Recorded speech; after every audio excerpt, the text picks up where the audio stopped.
परिचय। छात्रों, इस अध्याय के पहले भाग में हमने समावयवता और रासायनिक अभिक्रियाओं की क्रियाविधि की मूलभूत संकल्पनाओं के बारे में पढ़ा था। आज हम कार्बनिक यौगिकों के शोधन की विधियों के बारे में पढ़ेंगे। शोधन की कुछ विधियां ऊर्ध्वपातन, वर्णलेखन, आसवन आदि हैं। सर, ये ऊर्ध्वपातन क्या है? कुछ ठोस पदार्थ गर्म करने पर बिना द्रव अवस्था में परिवर्तित हुए सीधे ही गैसीय अवस्था में परिवर्तित हो जाते हैं। चलो, अब कोई मुझे बताएगा कि ये वर्णलेखन क्या है? सर, वर्णलेखन किसी कार्बनिक मिश्रण में से अशुद्धियों को अलग करने और उसके विश्लेषण की एक विधि है। बहुत अच्छे आर्यन। अब हम शोधन की विधियों का अध्ययन विस्तार से करेंगे। इस अध्याय में आप कार्बनिक यौगिकों के शोधन और उनके मात्रात्मक और गुणात्मक विश्लेषण का अध्ययन करेंगे। उद्देश्य। इस पाठ के अंत में आप निम्न करने में सक्षम हो जाएंगे: कार्बनिक यौगिकों के शोधन की विधियों का वर्णन करना, कार्बनिक यौगिकों के गुणात्मक विश्लेषण को समझना, मात्रात्मक विश्लेषण का वर्णन करना। कार्बनिक यौगिकों के शोधन की विधियां।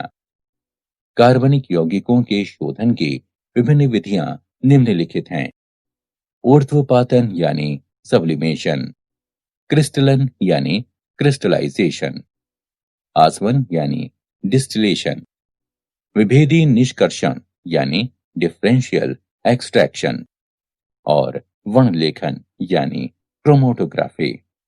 अब हम एक एक कर सभी के बारे में विस्तार से जानेंगे।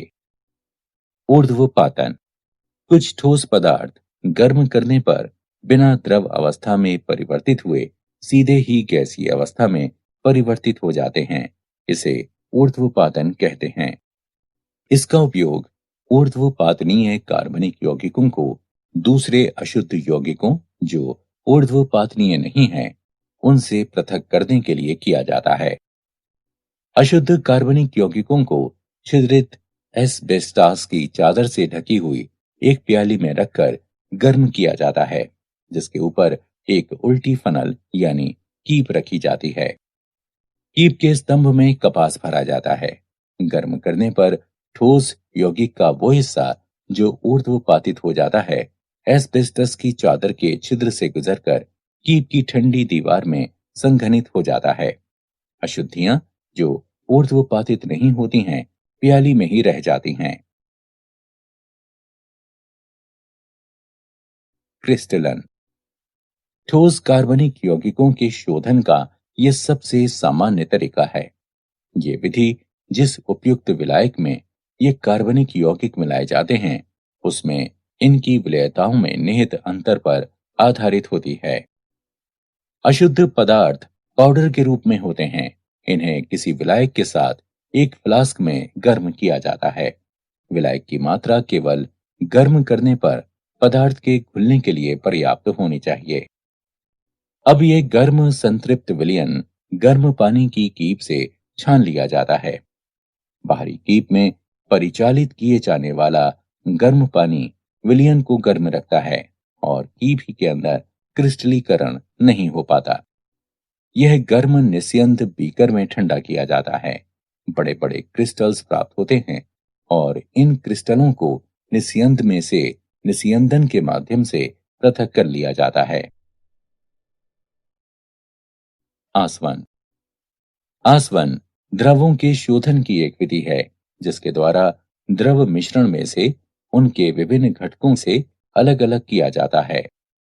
एक फ्लास्क में द्रव मिश्रण को गर्म करने पर द्रव में उपस्थित कम क्वथनांक वाले घटकों का वाष्पीकरण शुरू हो जाता है।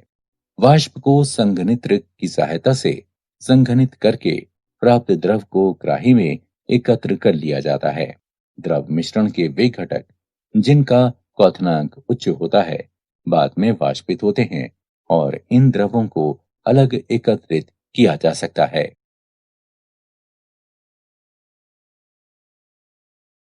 प्रभाजी आसवन। जब दो द्रवों के क्वथनांक एक दूसरे के काफी करीब होते हैं, तब साधारण आसवन काम नहीं करता है। इस दशा में एक प्रभाजी कॉलम का उपयोग किया जाता है, जो एक लंबी नली के रूप में होता है और इसमें ऊपर जाती हुई वाष्प और नीचे आते हुए द्रव के मार्ग में अवरोध प्रदान किया जाता है। ए और बी द्रवों के मिश्रण को एक फ्लास्क में लिया जाता है, जिनके क्वथनांक क्रमशः 370 केल्विन और 380 केल्विन हैं। फ्लास्क को गर्म करने पर ए की ज्यादा वाष्प प्राप्त होती है और बी की वाष्प कम प्राप्त होती है। प्रभागी कॉलम में जैसे जैसे वाष्प ऊपर उठती जाती है, आंशिक रूप से संघनित द्रव नीचे गिरता है। बी की वाष्प ए की वाष्प की तुलना में जल्दी संघनित होती है और जो वाष्प ऊपर जाती है उसमें ए की मात्रा ज्यादा होती है। संघनित द्रव नीचे गिरता है और ऊपर उठती वाष्प से टकराकर पुनः ऊष्मा लेकर वाष्पित होता है, जिसमें बी के अणुओं की खपत होती है। प्रभागी कॉलम में यह क्रमिक प्रक्रिया चलती रहती है, जिसके परिणाम स्वरूप कॉलम के शीर्ष पर बचने वाली वाष्प मुख्यतः ए की होती है, जबकि फ्लास्क में बचने वाला द्रव बी का होता है। निम्न दाब पर आसवन। ये विधि उन द्रवों के लिए प्रयुक्त होती है जो अपने क्वथनांक के निकट अपघटित हो जाते हैं। फ्लास्क की मुख्य गर्दन में एक लंबी केशिका नली यानी कैपिलरी लगा दी जाती है और बगल की दूसरी गर्दन में थर्मामीटर लगा दिया जाता है। बगल की ट्यूब संघनित्र से जोड़ दी जाती है, जो दूसरे छोर पर ग्राही से जुड़ी होती है। ग्राही एक पंप से जुड़ी होती है, जो दबाव को कम करता है। कम दबाव के साथ द्रव कम तापमान पर उबलने लगता है, जिससे तापमान अपघटन ताप तक नहीं पहुंच पाता है। उदाहरण, ग्लिसरॉल अपने क्वथनांक 563 केल्विन पर अपघटन के साथ उबलता है, पर यदि दबाव 12 मिलीमीटर तक कम कर दिया जाए तो ये 453 केल्विन पर बिना अपघटन के उबलने लगता है। भाप आसवन। इस विधि का प्रयोग उन पदार्थों के शोधन के लिए किया जाता है जो भाप में वाष्पशील और पानी में अमिश्रणीय होते हैं। यह विधि इस तथ्य पर आधारित है कि कोई द्रव उस तापमान पर उबलना शुरू करता है जब उसका वाष्प दाब वायुमंडलीय दाब के बराबर हो जाता है और दो अमिश्रणीय द्रवों का वाष्प दाब स्वतंत्र द्रवों के वाष्प दाब के योग के बराबर होता है। अशुद्ध यौगिक में लगातार भाप प्रवाहित की जाती है, जो कि आस्वित करने के लिए आवश्यक है। भाप द्रव को गर्म करती है और जल को भी संघनित करती है। कुछ समय बाद जल और द्रव का मिश्रण उबलना शुरू कर देता है, क्योंकि मिश्रण का वाष्प दाब वायुमंडलीय दाब के बराबर हो जाता है। इस क्षण में तापमान पदार्थ के क्वथनांक या जल के क्वथनांक से कम होता है। द्रवों और पानी के इस मिश्रण को संघनित कर ग्राही में एकत्र कर लिया जाता है, जिसे आसानी से अलग अलग किया जा सकता है। विभेदी निष्कर्षण। जब कार्बनिक यौगिक किसी जलीय विलयन में उपस्थित होता है, तब उस कार्बनिक यौगिक को ऐसे विलायक का उपयोग करके निष्कर्षित किया जाता है जिसमें कार्बनिक यौगिक की विलेयता जल की अपेक्षा अधिक होती है और ये विलायक जल में अमिश्रणीय हो। यदि कार्बनिक यौगिक की उस विलयन में घुलनशीलता कम होती है, तो यौगिक की सूक्ष्म मात्रा का निष्कर्षण करने के लिए विलायक की बड़ी मात्रा की आवश्यकता होती है। ये विधि सतत निष्कर्षण कहलाती है। वर्णलेखन। वर्णलेखन शोधन की एक ऐसी विधि है जिसे किसी मिश्रण के अवयवों को पृथक करने, कार्बनिक पदार्थों की पहचान करने और उनकी शुद्धता की जांच करने के लिए उपयोग में लाया जाता है। वर्णलेखन का वर्गीकरण।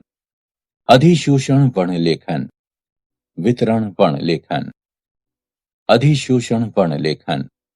अधिशोषण वर्णलेखन विभेदक अधिशोषण के सिद्धांत पर आधारित है, जिसके अनुसार विभिन्न यौगिक भिन्न अंशों में किसी विशिष्ट अधिशोषक जैसे ठोस सिलिका या एल्यूमिना जेल पर अधिशोषित होते हैं। विभेदी अधिशोषण के सिद्धांत पर आधारित दो प्रकार की वर्णलेखन तकनीकें निम्नलिखित हैं: कॉलम या स्तंभ वर्णलेखन और पतली परत वर्णलेखन। कॉलम वर्णलेखन। इस विधि के अंतर्गत विभिन्न घटकों के मिश्रण को जब स्टार्च या चारकोल जैसे अधिशोषक से भरे हुए कॉलम से होकर गुजारा जाता है, तब विभिन्न घटक आंशिक या पूर्ण रूप से अधिशोषक के द्वारा अधिशोषित हो जाते हैं और तब वे उपयुक्त विलायक, जिसे निक्षालक कहते हैं, उसकी मदद से अलग किए जा सकते हैं। पतली परत वर्णलेखन। इसमें एक अधिशोषक की पतली परत को किसी उपयुक्त आधार पर फैलाया जाता है, जैसे कांच की प्लेट। ये कांच की प्लेट पतली परत वर्णलेखन प्लेट या क्रोमोप्लेट कहलाती है। यौगिकों के मिश्रण का जिससे अवयवों को पृथक करना है, एक छोटा सा बिंदु टीएलसी प्लेट के एक छोर पर लगा दिया जाता है। अब प्लेट को कुछ ऊंचाई तक विलायक से भरे हुए बंद जार में डुबो दिया जाता है। जैसे जैसे विलायक ग्लास की प्लेट में आगे बढ़ता है, मिश्रण के अवयव भी अपने अधिशोषण की तीव्रता के आधार पर प्लेट पर ऊपर की तरफ चढ़ने लगते हैं। गति में भिन्नता के कारण वे पृथक हो जाते हैं। मिश्रण के हर यौगिक के सापेक्ष अधिशोषण को मंदन गुणक आरएफ मान के द्वारा प्रदर्शित किया जाता है। इसे निम्न प्रकार से निकाला जा सकता है: आरएफ बराबर आधार रेखा से यौगिक के बढ़ने की दूरी x बटे आधार रेखा से विलायक की आगे तक की दूरी y। वितरण वर्णलेखन। वितरण वर्णलेखन एक तरह से कागज वर्णलेखन है, जिसमें विशिष्ट प्रकार का कागज, जिसे क्रोमेटोग्राफी कागज कहा जाता है, उपयोग में लाया जाता है। इस कागज के छिद्रों में जल अणु बंध जाते हैं, जो स्थिर प्रावस्था का कार्य करते हैं। क्रोमेटोग्राफी कागज के आधार पर मिश्रण का बिंदु लगाकर जार में लटका दिया जाता है। जार में कुछ ऊंचाई तक उपयुक्त विलायक या विलायकों का मिश्रण भरा होता है, जो गतिशील प्रावस्था का कार्य करता है। विलायक पेपर की पट्टी पर ऊपर की ओर बढ़ता है और बिंदु के ऊपर प्रवाहित होता है। विभिन्न यौगिकों का दो प्रावस्थाओं में वितरण भिन्न भिन्न होने के कारण ये अलग अलग दूरी तक जाते हैं और पृथक हो जाते हैं। इस प्रकार विकसित पट्टी क्रोमेटोग्राम कहलाती है। रंगहीन यौगिकों को पराबैंगनी किरणों के नीचे रखकर या उपयुक्त अभिकर्मक के विलयन को छिड़ककर देखा जा सकता है। कार्बनिक यौगिकों का गुणात्मक विश्लेषण। कार्बन और हाइड्रोजन की पहचान। कार्बनिक यौगिकों को कॉपर 2 ऑक्साइड के साथ तेज गर्म किया जाता है। उत्पन्न हुई गैसों को परख नली के अंदर निर्जल कॉपर सल्फेट में से गुजारा जाता है और फिर चूने के पानी में प्रवाहित कर दिया जाता है। यदि कार्बन उपस्थित होता है तो ये कार्बन डाइऑक्साइड बनाता है, जो चूने के पानी को दूधिया कर देता है। अभिक्रियाएं निम्नलिखित हैं: कार्बनिक यौगिकों में उपस्थित कार्बन कॉपर 2 ऑक्साइड के साथ अभिक्रिया करके कॉपर और कार्बन डाइऑक्साइड बनाता है। उत्पन्न हुई कार्बन डाइऑक्साइड कैल्शियम हाइड्रोक्साइड से अभिक्रिया करती है, जिससे वो दूधिया हो जाती है, जो उस कार्बनिक यौगिक में कार्बन की उपस्थिति को सूचित करता है। यदि कार्बनिक यौगिक में हाइड्रोजन उपस्थित है तो ये पानी की वाष्प बनाता है, जो निर्जल कॉपर सल्फेट से गुजरकर CuSO4 5H2O बनाती है, जिससे उसका रंग नीला हो जाता है। अभिक्रियाएं निम्नलिखित हैं। कार्बनिक यौगिक की हाइड्रोजन कॉपर दो ऑक्साइड से अभिक्रिया करके कॉपर और पानी बनाती है। उत्पन्न पानी निर्जल कॉपर सल्फेट से क्रिया करके CuSO4 5H2O बनाता है, जिससे उसका रंग नीला हो जाता है। अन्य तत्वों की पहचान। कार्बनिक यौगिकों में उपस्थित नाइट्रोजन, सल्फर, हैलोजन और फास्फोरस जैसे अन्य तत्वों को लैसे परीक्षण के द्वारा पहचाना जा सकता है। कार्बनिक यौगिकों में उपस्थित तत्वों को सोडियम धातु के साथ संगलित करने पर ये तत्व संयोजी रूप से आयनिक रूप में परिवर्तित हो जाते हैं। अभिक्रियाएं निम्नलिखित हैं। जब सोडियम कार्बनिक यौगिकों में उपस्थित विभिन्न तत्वों के साथ क्रिया करता है, तब ये सोडियम संलग्न निष्कर्ष बनाता है। नाइट्रोजन के लिए परीक्षण। सोडियम संलग्न निष्कर्ष को फेरस सल्फेट के साथ मिलाने पर, जो कि सोडियम साइनाइड है, सोडियम पेरोसाइनाइड बनाता है। इस अभिक्रिया के दौरान फेरिक आयन बनता है, जो फेरोसाइनाइड से क्रिया करके फेरीफेरोसाइनाइड बनाता है, जिसका रंग नीला होता है। सल्फर के लिए परीक्षण। यदि कार्बनिक यौगिक में सल्फर उपस्थित है, तो इसे सोडियम संलग्न निष्कर्षण, जो कि सोडियम सल्फाइड है, उसको सोडियम नाइट्रोक्लोराइड के साथ अभिकृत करने पर सल्फर की उपस्थिति के कारण जो बैंगनी रंग आता है, उसके द्वारा उसे पहचाना जा सकता है। हैलोजनों के लिए परीक्षण। सोडियम संलग्न निष्कर्षण के एक भाग को NaX नाइट्रिक अम्ल के द्वारा अम्लीकृत करके उसमें सिल्वर नाइट्रेट मिलाया जाता है। यदि सफेद अपक्षेप बनता है, जो कि अमोनियम हाइड्रोक्साइड में विलयित हो जाता है, तब ये क्लोरीन की उपस्थिति को दर्शाता है। यदि पीला अवक्षेप बनाता है, जो कि अमोनियम हाइड्रोक्साइड में अल्प विलय है, तब ये ब्रोमीन की उपस्थिति को दर्शाता है। और यदि ये पीला अवक्षेप अमोनियम हाइड्रोक्साइड में अविलय है, तब ये आयोडीन की उपस्थिति को दर्शाता है। यदि नाइट्रोजन या सल्फर की संभावना होती है, तो परीक्षण के पूर्व सोडियम संलग्न निष्कर्षण को 2 मिनट तक उबाला जाता है, जिससे HCN और H2S के साइनाइड और सल्फाइड विघटित हो जाएं, जो परीक्षण में बाधा उत्पन्न करते हैं। फास्फोरस के लिए परीक्षण।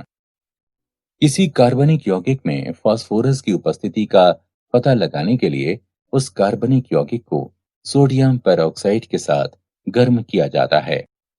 बने हुए विलयन को सांद्र नाइट्रिक अम्ल के साथ उबालकर अमोनियम मॉलिब्डेट मिलाया जाता है। पीले रंग का अवक्षेप फास्फोरस की उपस्थिति को प्रदर्शित करता है। मात्रात्मक विश्लेषण। कार्बन और हाइड्रोजन। कार्बनिक यौगिकों के एक नमूने को शुष्क शुद्ध ऑक्सीजन की भाप में कॉपर 2 ऑक्साइड की उपस्थिति में 700 डिग्री सेल्सियस पर गर्म किया जाता है। हाइड्रोजन ऑक्सीकृत होकर पानी बनाती है और कार्बन से कार्बन डाइऑक्साइड बनता है। उत्पन्न जल की मात्रा ज्ञात करने के लिए मिश्रण को निर्जल कैल्शियम क्लोराइड युक्त नली में से प्रवाहित किया जाता है और कार्बन डाइऑक्साइड की मात्रा का निर्धारण करने के लिए इस मिश्रण को पोटेशियम हाइड्रोक्साइड के विलयन में से प्रवाहित किया जाता है। कार्बनिक यौगिक के नमूने में उपस्थित हाइड्रोजन का द्रव्यमान 1/9 कैल्शियम क्लोराइड के द्रव्यमान में वृद्धि और कार्बन का द्रव्यमान 3/11 पोटेशियम हाइड्रोक्साइड के द्रव्यमान में वृद्धि। नाइट्रोजन। नाइट्रोजन के आकलन की 2 विधियां हैं, ड्यूमा विधि और केल्डॉल विधि। ड्यूमा विधि नाइट्रोजन युक्त कार्बनिक यौगिक के ज्ञात द्रव्यमान को कार्बन डाइऑक्साइड के वातावरण में कॉपर ऑक्साइड के साथ गर्म किया जाता है। इस स्थिति में कार्बन और हाइड्रोजन ऑक्सीकृत होकर कार्बन डाइऑक्साइड और जल में परिवर्तित होते हैं और नाइट्रोजन मुक्त होती है। यदि अल्प मात्रा में नाइट्रोजन ऑक्साइड बनती है तो उन्हें गर्म कॉपर के तार पर प्रवाहित करके वापस अपचयित कर लिया जाता है। उत्पन्न गैसों के मिश्रण को भट्टी के द्वारा पोटेशियम हाइड्रोक्साइड विलयन में प्रवाहित किया जाता है। पोटेशियम हाइड्रोक्साइड कार्बन डाइऑक्साइड को अवशोषित कर देता है और नाइट्रोजन को नली के ऊपरी भाग से एकत्रित कर लिया जाता है। कार्बनिक यौगिक में नाइट्रोजन का प्रतिशत, जिसका द्रव्यमान m ग्राम है, 28 गुणे V गुणे 100 बटे 22,400 गुणे m, जहां V एसटीपी पर नाइट्रोजन का आयतन है। कैल्डोल विधि। कैल्डोल विधि में नाइट्रोजन का निर्धारण अमोनिया गैस के द्वारा किया जाता है। कार्बनिक यौगिक को सल्फ्यूरिक अम्ल के साथ गर्म किया जाता है। कार्बनिक यौगिक में उपस्थित नाइट्रोजन अमोनियम सल्फेट में परिवर्तित हो जाती है। अमोनियम सल्फेट को सोडियम हाइड्रोक्साइड के आधिक्य के साथ गर्म करने पर अमोनिया मुक्त होती है। इस उत्पन्न हुई अमोनिया को मानक सल्फ्यूरिक अम्ल के ज्ञात विलयन में अवशोषित कर लिया जाता है। उत्पादित अमोनिया का अनुमान प्रतिक्रिया में इस्तेमाल हुई सल्फ्यूरिक अम्ल की मात्रा से लगाया जा सकता है। अमोनिया के अवशोषण के पश्चात अपशिष्ट सल्फ्यूरिक अम्ल को 4 के मानक विलयन द्वारा अनुमापित कर लिया जाता है। अम्ल की आरंभिक मात्रा और अभिक्रिया के बाद शेष मात्रा के अंतर से अमोनिया के साथ अभिकृत अम्ल की मात्रा ज्ञात होती है। नाइट्रोजन का प्रतिशत 1.4 गुणे m गुणे 2, V और V1/2 का अंतर बटे कार्बनिक यौगिक का द्रव्यमान। यहाँ V बराबर H2SO4 का आयतन मिलीलीटर में, V1 बराबर NaOH का आयतन मिलीलीटर में, m बराबर H2SO4 की मोलारता। हैलोजन। कैरियस विधि। कार्बनिक यौगिक की निश्चित मात्रा को कांच की एक नली में सधूम नाइट्रिक अम्ल के साथ सिल्वर नाइट्रेट की उपस्थिति में भट्टी में गर्म किया जाता है। इसे कैरियस विधि कहते हैं। बने हुए सिल्वर हैलाइड को अलग करके धोकर सुखाकर तौल लिया जाता है। हैलोजन का प्रतिशत x का परमाणविक द्रव्यमान गुणा m1 गुणा 100 बटे Ag(x) का आणविक द्रव्यमान गुणा m। यहाँ m1 Ag(x) का आणविक द्रव्यमान और m कार्बनिक यौगिक का द्रव्यमान है। सल्फर। कार्बनिक यौगिक की ज्ञात मात्रा को एक नली में सधूम नाइट्रिक अम्ल के साथ गर्म किया जाता है। सल्फर सल्फ्यूरिक अम्ल में परिवर्तित हो जाता है। प्राप्त सल्फ्यूरिक अम्ल को बेरियम क्लोराइड मिलाकर बेरियम सल्फेट के रूप में अवक्षेपित कर लिया जाता है। अवक्षेप को छानकर धोकर सुखाकर तौल लिया जाता है। सल्फर का प्रतिशत 32 गुणा m1 गुणा 100 बटे 233 गुणा m। यहाँ m1 बने हुए बेरियम सल्फेट का द्रव्यमान है और m कार्बनिक यौगिक का द्रव्यमान है। फास्फोरस। फास्फोरस युक्त कार्बनिक यौगिक की ज्ञात मात्रा को सधूम नाइट्रिक अम्ल के साथ गर्म करने पर उसमें उपस्थित फास्फोरस फास्फोरिक अम्ल में ऑक्सीकृत हो जाता है। इसे अमोनिया और अमोनियम मॉलिब्डेट मिलाकर अमोनियम फॉस्फेटो मॉलिब्डेट के रूप में अवक्षेपित किया जाता है। फास्फोरस का प्रतिशत 31 गुणा m1 गुणा 100 बटे 1877 गुणा m। यहाँ m1 अमोनियम फॉस्फेटो मॉलिब्डेट का द्रव्यमान है और m कार्बनिक यौगिक का द्रव्यमान है। ऑक्सीजन। किसी कार्बनिक यौगिकों में ऑक्सीजन का प्रतिशत भिन्नता की विधि से ज्ञात किया जा सकता है। कार्बनिक यौगिक में ऑक्सीजन की प्रतिशतता की गणना उसमें उपस्थित अन्य तत्वों की प्रतिशतताओं के योग को 100 में से घटाकर निकाली जाती है। कार्बनिक यौगिकों की एक निश्चित मात्रा को नाइट्रोजन गैस के प्रवाह में गर्म किया जाता है। उत्पन्न हुई गैसों के मिश्रण को रक्त तप्तकोप पर प्रवाहित करने पर ऑक्सीजन गैस कार्बन मोनोऑक्साइड में परिवर्तित हो जाती है।